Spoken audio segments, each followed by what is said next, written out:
what's up guys? My name is Zach and today I'm driving a 1996 Acura Integra. And before we get into it, I just want to apologize. First of all, I have a cold, and second of all, you should be watching this video in 4K because I've been making these reviews in 4K and it looks a lot better. So up front is a 1.8 liter B series motor, and down below is a 5-speed manual transmission. Now the first thing you might notice is that it's sitting on Enkei 92s.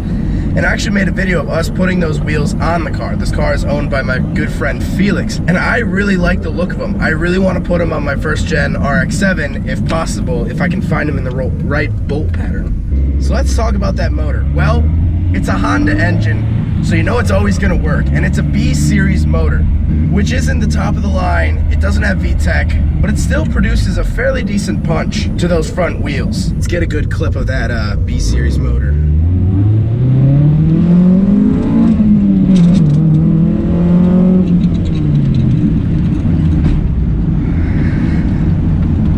It works, and it sounds good.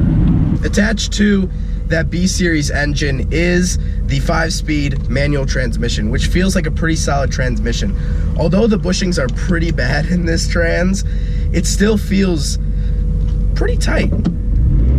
The nice thing about Honda motors, well actually their hood, is that you can put the hood up all the way so you can pull the engine without taking the hood off, which is really nice because I know a lot of people swap these cars.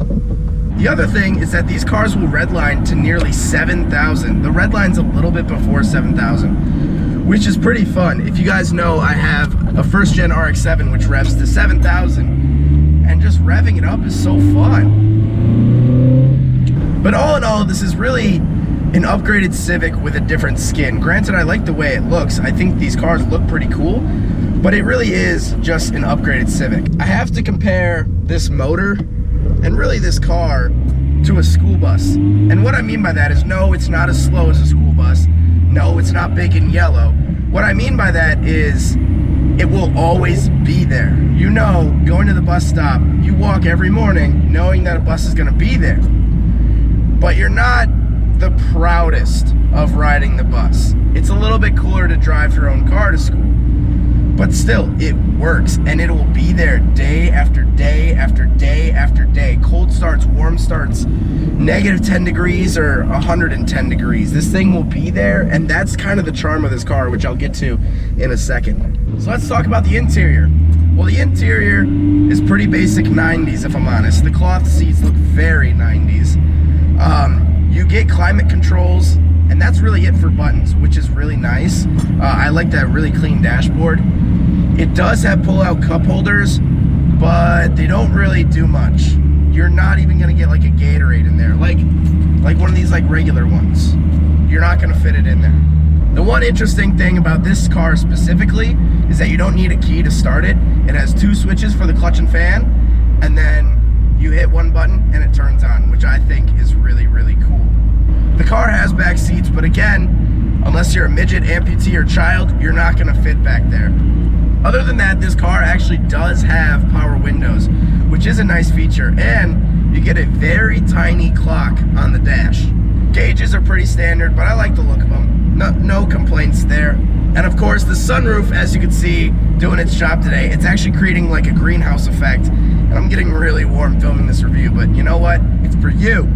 I do it all for you.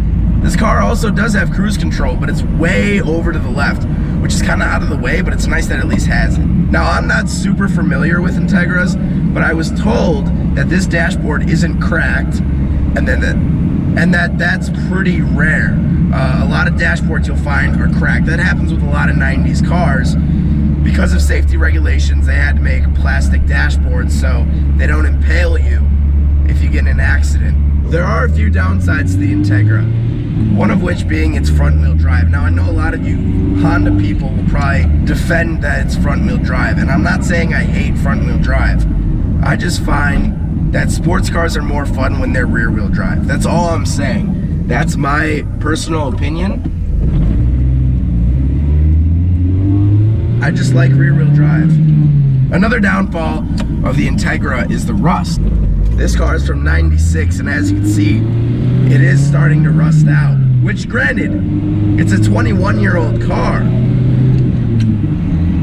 But still, finding a cleaner one today, 2017, it's gonna be hard. This car also does have Civic Syndrome. Civic Syndrome, while it deals a lot with Honda Civics, it also deals with a lot of other cars, 240s, BRZs, that sort of thing. Simply put, Civic Syndrome is the need to make your car different because there are so many Honda Civics that guys and girls are forced to do anything they can to make their car a little bit different. That's kind of where I believe racers kind of sprout from. Because there's so many Civics, 240s, you have to try to be different.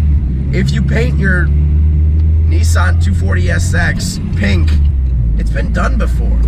You know, it's hard to be your own person with those kinds of cars, and that's where I derive Civic Syndrome from. So let's talk about why you would buy an Integra. Well, the simple truth is, like I said earlier, they work. They're Honda motors. I don't know what Honda does to their motors, but they always work. This parking lot has 2 Civics, and it only has 4 cars. That was a scrape as well. Oh, God. I think the Integra really hits something that's missing in the world right now, and that's affordable, fun cars. Sure, we have like little Suzukis and stuff.